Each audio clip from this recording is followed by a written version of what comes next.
have some fun today because we are going to be going through all of the matches of SummerSlam and discussing how were the stories, how were they built, giving them a bit of a grading. I don't have an official scale, by the way. But the first match we're going to look at is going to be the TLC match. This was newly announced. We got a 6-way TLC at SummerSlam. How was this built? How was the story for it for you? And if you guys want to, comment below all of your picks of who had a really good story build, mediocre, mid, low, whatever you want to call it. I have to give the TLC build kind of a score of good, like solid. Reason why, like, no, there is no big, deep story arc going on in here, but they are featured every single week, every single month, all of these teams, adding in Phoenix and Andrade as well, to a boiling point where it made sense to have a big blow off in a TLC match. And I like that it's kind of unpredictable, not really knowing who could win this thing, no clear cut winners, because sometimes that is the case with tag team matches. So I gotta say that the TLC, solid. Sami Zayn carrying Cross. I'm a little torn on this build because one, it has been going on for a long time. Long time. They've teased stuff for months pre-WrestleMania. Then they had a match at Night of Champions. Then they're gonna have another match. A lot of backstage stuff. We had a sit-down interview where it was Sami Zayn getting interviewed and Karrion Kross came in with his pipe, Scarlett, and he started talking back. I'm glad that this story arc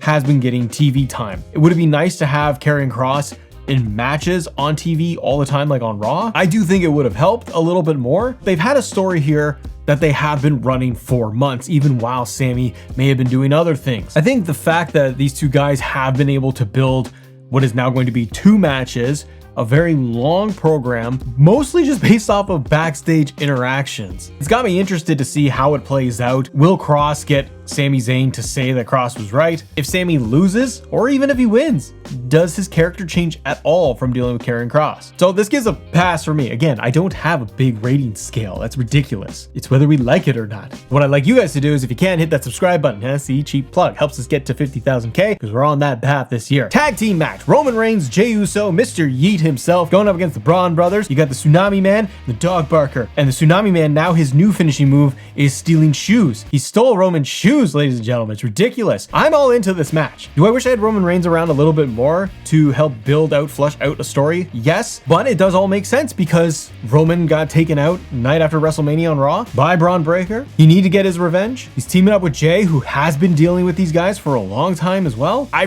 personally wish it was going to be, and we'll probably get this at some point, but a match, a singles match between Braun Breaker and Roman Reigns, I think that's money, and I think that's a match that eventually you can get to where you get a big payoff of like maybe Braun Breaker going over on Roman Reigns. I thought the shoe stealing on Raw this past week was just the tops. I think it worked really well. Again, wish there was a little bit more. Seth's injury does feel like it puts a little bit of a wrench into things, assuming that the injury is legit, because part of me feels that it may have been a Roman Seth one-on-one match, and to, I guess, knock it down a little bit, it does feel a little obvious that Roman Reigns would win, but you never know how it'll end. I'm giving this a pass because I have enjoyed the way the story is built. Not my most favorite thing, but still, it's just been fun. The shoe thing was great. Solo Sikoa, Jacob Fatu, United States Championship inside a steel cage, which I like that. Now, I love Jacob Fatu. I love the comedic side of Solo Sikoa. His reactions at like Money in the Bank to Jacob is great. Don't feel like they do enough of that. They need to bring out more of the silly when you can do it. They need to bring out that silly side of Solo because it is fantastic. Now, I like that he's got his MFTs running around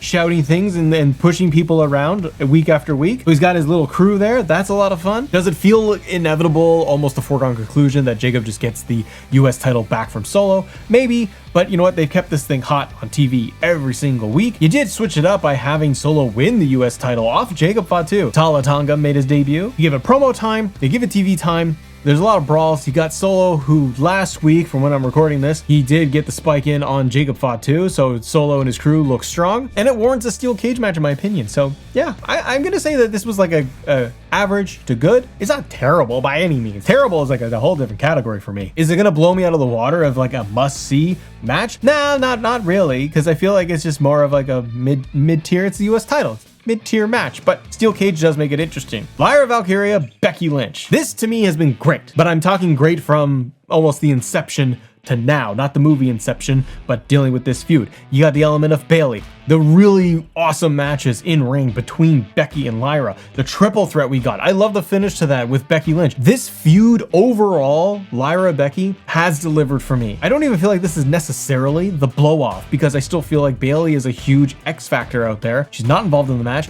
but it is no DQ. So anything can happen here. Will there be a draft after SummerSlam and then these two get split up and go in different directions? I think this has helped Lyra tremendously from where she was before the introduction of Becky Lynch to this, where Lyra was, I felt like she was floundering with the new Intercontinental title. They didn't have a big program for her. They just introduced that belt at the time, and there wasn't a whole lot going on. Once Becky got involved, it really let Lyra shine. These two have great chemistry together, and again, week after week, I'm tuning in on TV to see what's gonna happen next. Not all the promos have been amazing. There's some that I felt were a little clunky, but I like all the brawls. I love the element of Bayley and Lyra, their relationship and that breaking down. For me, it's going to be one of the standout matches. So yeah, big thumbs up, big yeah. LA Knight was around because he's not. That's a downer. And I like this feud. Women's tag team title match. Raquel Rodriguez, Roxanne Perez of Judgment Day going up against the new friends, the besties of Alexa Bliss and Charlotte Flair. There's no feud here.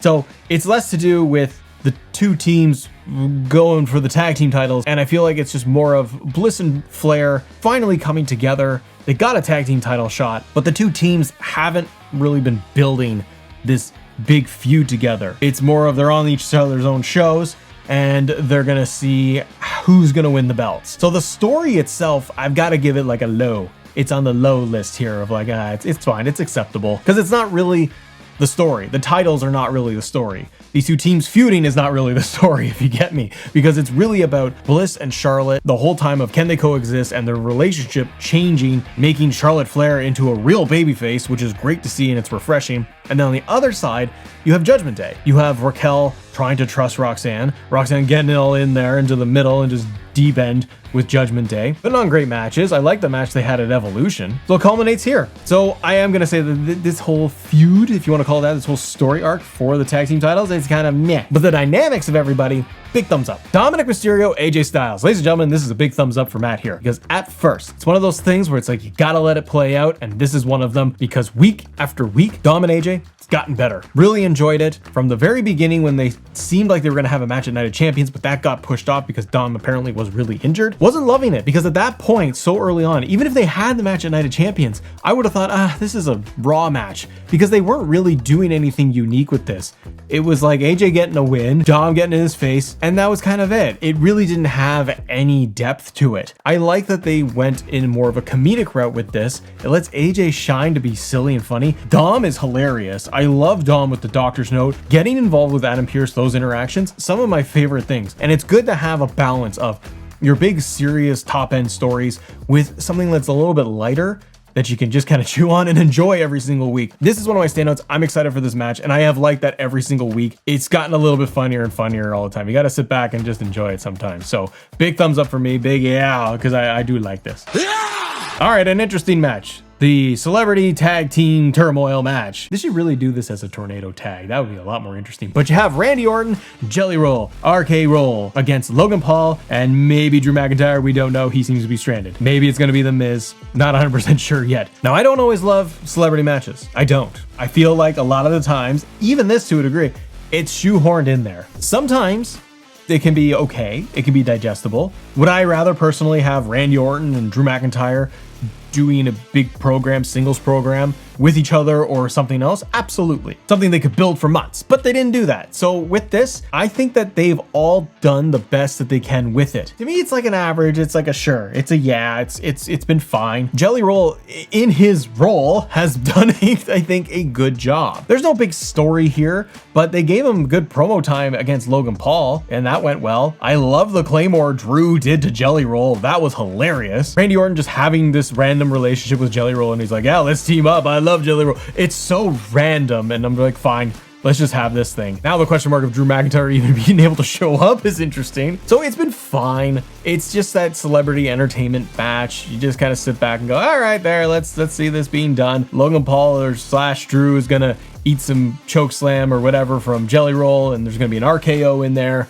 and Jelly Roll will get his hand raised with Randy Orton. It's a feel-good fun moment at SummerSlam. So it's been fine. Sometimes it could be cringe. Like, it didn't go off the rails. I guess is kind of my point here with the celebrity match. You didn't have him no-show like a Travis Scott, and you didn't have it so deeply invested in like the main event or anything like that, where you're like, this makes no sense. It is what it is. It's fine. But you guys let me know. What do you think of that celebrity match? And will Drew make it? Naomi, Rhea Ripley, Io Sky, Women's World Heavyweight Championship. Naomi cashing in that Money in the Bank to become the world champion. I thought that was great at Evolution. This has a lot to do with, I guess, history between like everybody, where there's a lot of history mostly between Rhea and Io, and the two of them, and Rhea wanting to get that victory over Io Sky and being able to pick up the title. Io just losing the belt. Naomi's character, I love her. I think it's the best thing she's done. They let her roll with being this heel. And because it's a cash-in, it changes the dynamic. So it wasn't this 3-month story arc that they were building to this thing, but you have built Rhea and Io for a very long time, and you're still doing it again, and now you've added in Naomi as the world champion. So I've been interested every week. I think the build has been good. Nothing exceptional.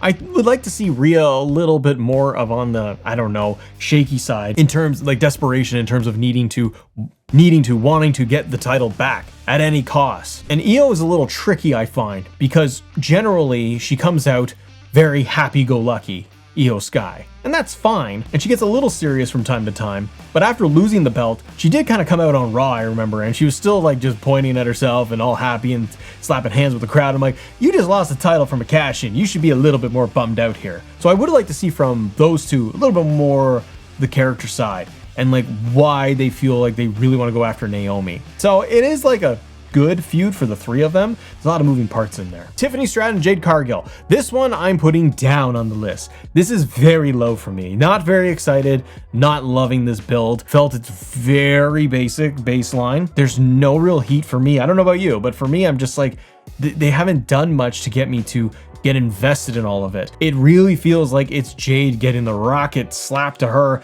and they're gonna boost her off to the moon, get her to win the title off of Tiffany, and that's fine. Tiffany can still come back, climb back up, get into other feuds with other bad guys. This does feel like it's more of the culmination of let's get Jade up there, main event scene for the women, see how she does with the belt for a while. But the two of them have not had a ton of time together. They've had tug of wars. They've had just a little bit of promos here and there. Nothing too exciting. There's no personal dynamic in there because they're two baby faces too. So you don't have anybody cheap shotting the other person. And sometimes face versus face can totally work, but I haven't felt very excited for this. So this is going to be the one that's like really, really down low for me. I'm just kind of like, whatever, it's there.